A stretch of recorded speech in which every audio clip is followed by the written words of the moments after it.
Now we come to the next ayah. الَّذِي جَمَعَ مَالًا وَعَدَّدَهُ. The first thing to explore is what's the connection between these two things.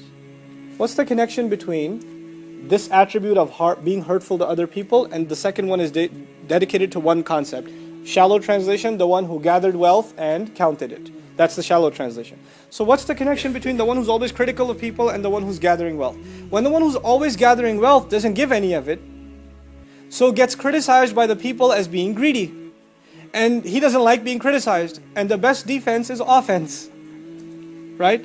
So before he can get to hear from someone, you should be more charitable, you should worry about, there are other things to worry about in life than money. Before he gets to hear that criticism, what does he constantly do? Constantly describing others' flaws. Engaged in being humaza or lumaza, or both rather, even worse, being engaged in both. Covering his own flaw of being indulged in his own wealth, or her own wealth. This is the first thing. The other thing here is, remember I said, when a person doesn't have a higher goal in life, they get lost in trivial pursuits? Well, one trivial pursuit was the first ayah, finding flaws in people. What's the other trivial pursuit? Gathering wealth and constantly making plans for the future. And these people, they become so narrow-minded, when you start worrying about your deen and less about saving your money, you know what they say to you? Think about your future. Right? And the ironic thing is, you are thinking about your future. They're the ones who are not thinking about your future. And they're saying, think long term. And guess what? The irony is, they're the ones thinking short term. You know, what are you going to do in the next 10 years? Dude, what are we going to do for the next 1,000 years in our grave? What's going to happen after we get out? That's long term thinking. This isn't long term thinking. But their minds get wrapped around this idea, and this becomes their whole worldview. So he's saying, how much are you going to gather anyway? Your wealth compared to the wealth that is out there in the world is nothing. So what is it that you're so proud of? It's حقير. فكيف يليق به أن يفتخر بذلك القليل? How can it be for anyone of intellect that they be proud of something so minuscule? The other way, some ulama looked at it. They said, فما متاع الحياة الدنيا في الآخرة إلا قليل في سورة التوبة. The entire utility of worldly life, when compared to the next, is nothing but a little. This is what you're proud of? This is really what you have to, that you're so full of yourself about? Compare this to this same person's attitude on the Day of Judgment.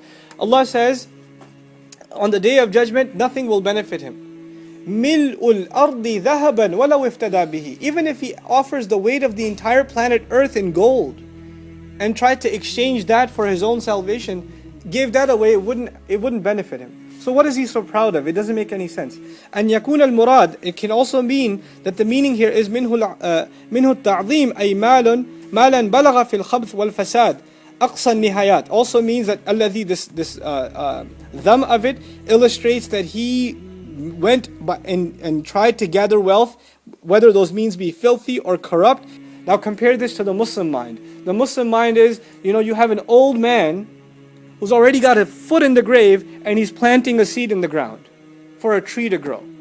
And you ask him, you're not going to live long enough for this tree to grow. And he says, well, it will give somebody shade one day, sadaqah jariyah for me. This is the mind of the Muslim, right? That's what it's supposed to be. We think about how the future will be benefited. Not, live, eat, sleep, drink, and die. That's it.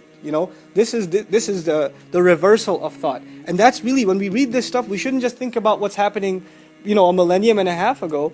These are realities of our time. These are serious problems of our time. And unfortunately, just because we're Muslim doesn't mean that we haven't been engrossed in the deepest depths of the black greed of capitalism. We ourselves have become really nasty capitalists ourselves.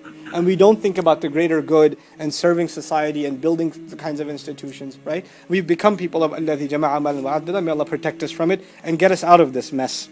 So the first ayah is dedicated towards his attitude against others, and the second is his occupation for himself. What is he occupied with himself? Interestingly, know that what is expected of the human being is the exact opposite. You are supposed to be the best to others, and you're supposed to not keep wealth for yourself, but be giving. What is expected of you is the exact opposite of the behavior being described.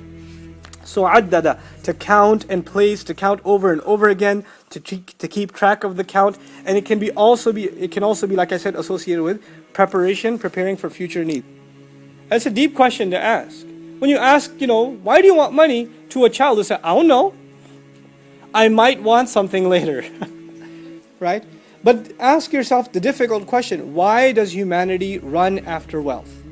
If the food is on the plate today, you stop worrying about today, you start worrying about tomorrow. In other words, akhlada doesn't just mean eternal life. It means that which will continue to sustain him endlessly.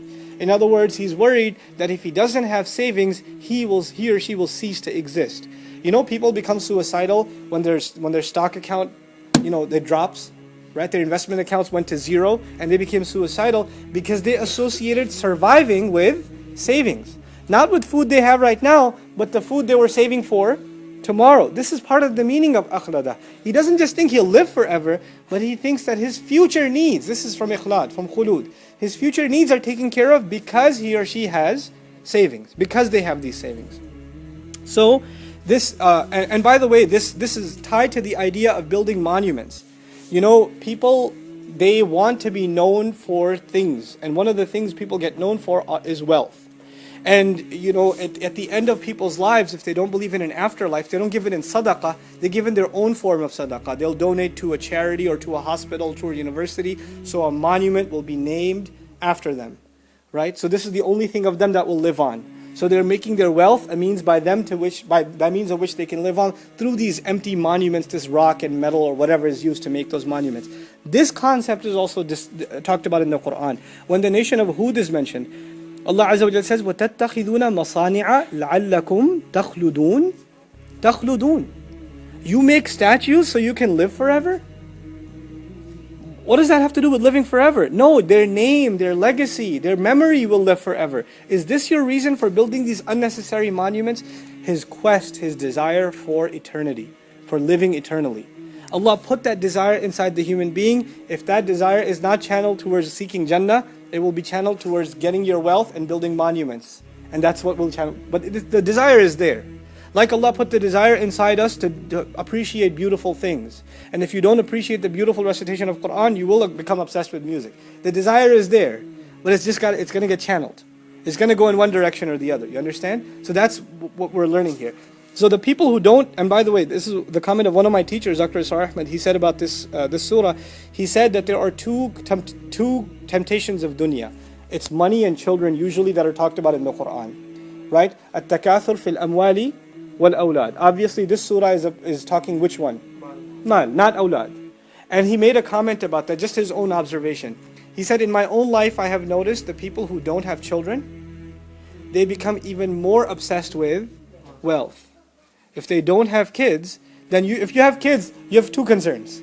But if you don't have kids, you become overly concerned with wealth and counting money. And if you tell people who don't have kids who become overindulged in wealth, why don't you have kids? What's the number one reason they give you? Wealth.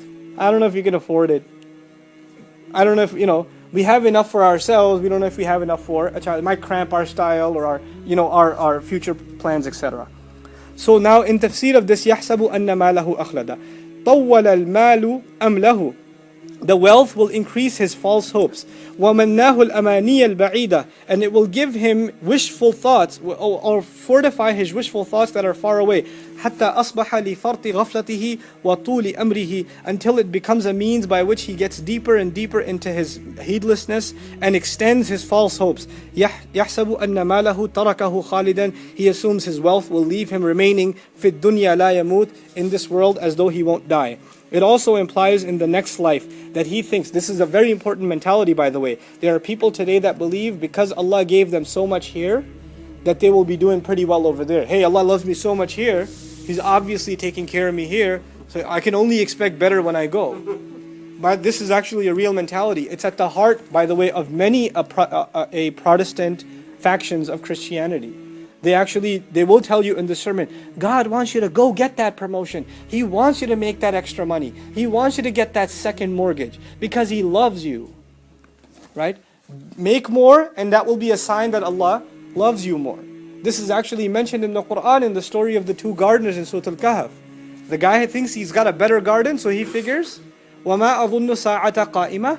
I don't think the hour is ever going to establish against me. وَلَا يَرُّدِدْتُ إِلَىٰ رَبِّي. Even if it was returned to my master, لَأَجِدَنَّ خَيْرًا مِنْهَا وَانْقَلَبَ. I would find better return over there than here. Allah has only given me dunya stuff here, He'll give me akhirah stuff there. You're poor here, I'll probably be poor over there too. That was his mentality. And by the way, this mentality, believe it or not, has seeped into the minds of many Muslims. They will think Allah loves me so much, we have a beautiful home, we have a great job, business is great. Clearly Allah loves us, He sees something in us He didn't see in other people. So why should we worry? Allah is really taking care of us. Well, know that these things that we thank Allah for, more than anything else, they are a test. For some people their poverty is a test, for other people their wealth is a test. But they're both a test. None of them it doesn't put you in a superior position to the other. So I'm not saying richer people are in a worse position and poorer people are in a better position. But understand both are being tested. Both of them are being tested. May Allah help us understand our test and live a life that successfully passes that test.